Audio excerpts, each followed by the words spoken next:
아이가 열심히 그림을 그린 후에 엄마 이거 봐봐 하면서 달려왔는데 나도 모르게 스마트폰 화면에서 눈을 못 뗀 적 다들 한 번쯤 있으실 거예요. 육아하면서 폰 한 번도 안 보는 부모는 없어요.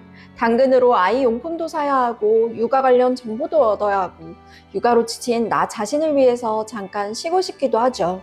그건 나쁜 부모라서가 아니라 육아하는 모든 부모님들이 마주치는 현실이에요. 더 잘하고 싶다는 마음이랑 현실적으로 힘들다는 마음 둘 다 맞거든요.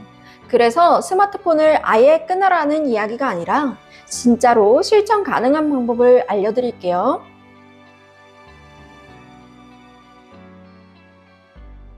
오늘은 어떤 이야기 해주실 거죠? 네, 부모님들이 무심코 하는 스마트폰 사용이 아이한테 어떤 의미로 다가가는지, 그리고 오늘 당장 해볼 수 있는 방법까지 같이 이야기해 보려고 합니다. 네. 아이가 말을 걸 때마다 매번 완전히 반응해줘야 한다는 게 생각보다 쉽지 않다고 하시는 분들이 많더라고요.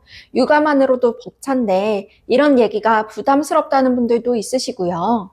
그럼 아이 키우는 부모님들은 어떻게 해야 될까요? 폰을 아예 안 봐야 되나요? 발달 연구진도 아이가 관심을 요청할 때마다 부모가 모든 것을 멈추고 100% 즉각적으로 반응해야 된다는 의미는 아니라고 분명히 말하고 있습니다. 그럼 진짜 문제는 뭘까요? 스마트폰을 가끔 보는 것 자체가 아니라 아이가 보내는 신호가 망성적으로 무시되는 패턴이에요. 무조건 폰을 다 없애고 완벽한 부모가 되어야 한다는 부담감을 가질 필요는 없습니다. 아, 네. 센터에서 보면 일관성을 계속 유지해야 한다는 게 사실 제일 부담스럽다는 분들도 계셔요. 상황이 안 되는 날도 있는데 그럴 땐 어떻게 해야 되냐고요. 매일 100점일 수는 없습니다. 오늘 컨디션이 안 좋으면 못하는 날도 있는 거고요. 중요한 건 완벽한 일관성이 아니라 큰 흐름에서 아이가 결국 나를 봐주는구나 라고 느낄 수 있는 패턴이 쌓이는 거예요. 다 포기하거나 참는 게 답은 아니라는 거네요. 네, 그렇죠. 양보다 중요한 건 질적인 상호작용입니다. 부모가 24시간 내내 붙어 있는 것보다 아이가 상호작용을 시도하는 그 순간만큼은 부모가 온전히 몰입해서 반응해 주는 게 훨씬 중요합니다. 네. 아이가 신호를 보낼 때 확실하게 응답해 주는 거군요. 네, 맞습니다. 아이가 다가와 말을 걸거나 놀이를 제안할 때 폰을 잠시 내려놓고 적극적으로 상호작용에 참여하면서 상호작용의 시간을 구조화해 주는 거죠. 그럼 놀이나 상호작용을 구조화한다는 건 어떤 의미인가요? 막연하게 같이 있는 게 아니라 지금 10분 동안은 엄마랑 이 블록 쌓기를 해보자처럼 명확한 놀이의 시작과 끝을 정해주는 겁니다. 이렇게 질 높은 상호작용이 채워지면 아이도 부모가 잠시 스마트폰으로 업무를 보거나 쉴 때 이를 나를 무시하는 행동이 아니라 잠시 기다리는 시간으로 자연스럽게 받아들일 수 있게 됩니다. 이건 상황마다 조금씩 다르게 적용해 볼 수 있을 것 같은데 예를 들어 일 때문에 어쩔 수 없이 폰을 봐야 하는 분들은 어떻게 하면 좋을까요? 네, 그런 경우에는 몰래 보는 것보다 알리고 보는 것이 핵심입니다. 아이한테 지금은 일하는 중이라는 걸 짧게라도 알려주면 아이는 그걸 방치가 아니라 이유 있는 상황으로 받아들일 수 있습니다. 첫 번째 팁은 알아차림 반응하기입니다. 아이가 부르면 하던 걸 잠시 멈추고 눈을 맞추는 5초, 지금 볼게 한마디면 충분합니다. 만 3세 아이는 시각적 반응성에 강한 안정감을 느낍니다. 두 번째 팁은 스마트폰 없는 시간대 설정하기입니다. 식사 시간, 잠자리 루틴만이라도 스마트폰을 다른 공간에 잠시 두는 것부터 시작해 보세요. 네, 세 번째 팁은 이유와 시간 구조화하여 알리기입니다. 엄마가 중요한 연락이 있어. 지금 확인 중이야. 시계 바늘이 12시로 가면 엄마랑 같이 놀자처럼 이유와 대기 시간을 직관적으로 제시해주면 무시가 아닌 이유 있는 상황으로 받아들이게 됩니다. 네. 근데 이 세 가지 팁, 그냥 좋은 습관인 건가요? 아니면 진짜 아이 두뇌 발달에도 영향을 주나요?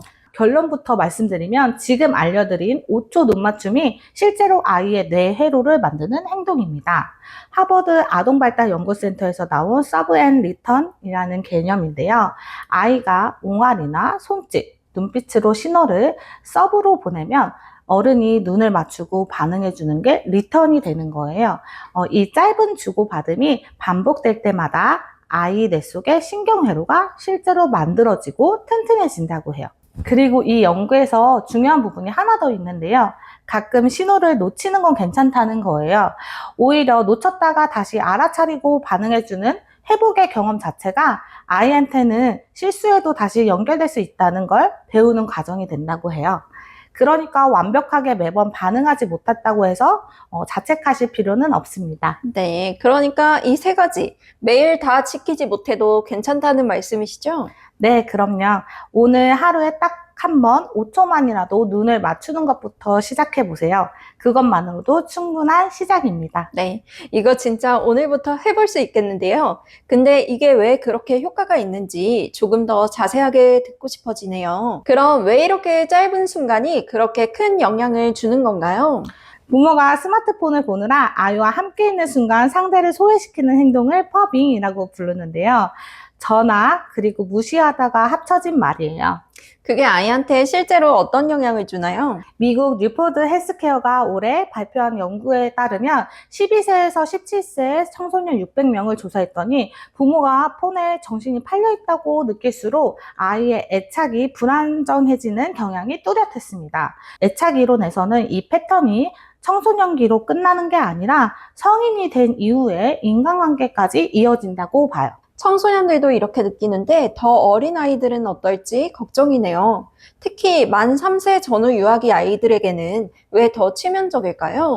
이 시기의 아이들은 미러 뉴런과 전두엽이 폭발적으로 발달하는 골든타임에 있기 때문인데요.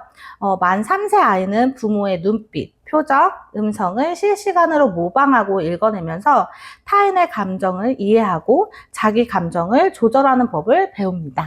네, 아까 알려주신 5초 눈 맞춤 팁이 바로 이 부분과 연결되는 거네요. 네, 정확합니다. 부모가 눈을 맞추고 반응해주는 그 5초가 아이한테는 일종의 정서적 거울 역할을 하는 거예요. 네.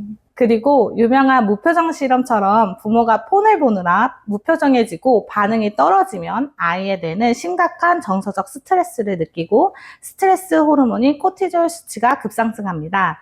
이는 아동에게 부정적인 정서적 영향과 애착에도 악영향을 주게 됩니다. 그게 반복되면 어떻게 되나요? 네, 2024년 미국 소아과 학회지 연구에서도 부모의 퍼빙이 지속되면 부모-자녀 애착 관계가 약화될 뿐만 아니라 아동의 정서 조절 능력이 떨어져 짜증, 칭얼거림, 분노 행동 등 정서 행동 문제로 직결된다고 밝히고 있습니다. 네. 그럼 아까 알려주신 팁들이 왜 효과가 있는지도 이제 좀 더 이해가 되네요. 스마트폰은 이제 뗄 수 없는 존재예요. 완전히 없앨 순 없지만 아이가 보내는 신호를 조금 더 알아차리는 것만으로도 관계는 분명히 달라질 수 있습니다. 그리고 무엇보다 이 영상을 여기까지 보고 계신 것 자체가 충분히 애쓰고 계신다는 증거예요. 오늘부터 아이가 나를 부르는 그 순간을 한 번 더 눈여겨봐 주시면 좋겠네요. 선생님 감사합니다. 오늘 영상이 도움이 되셨다면 구독과 좋아요 부탁드립니다.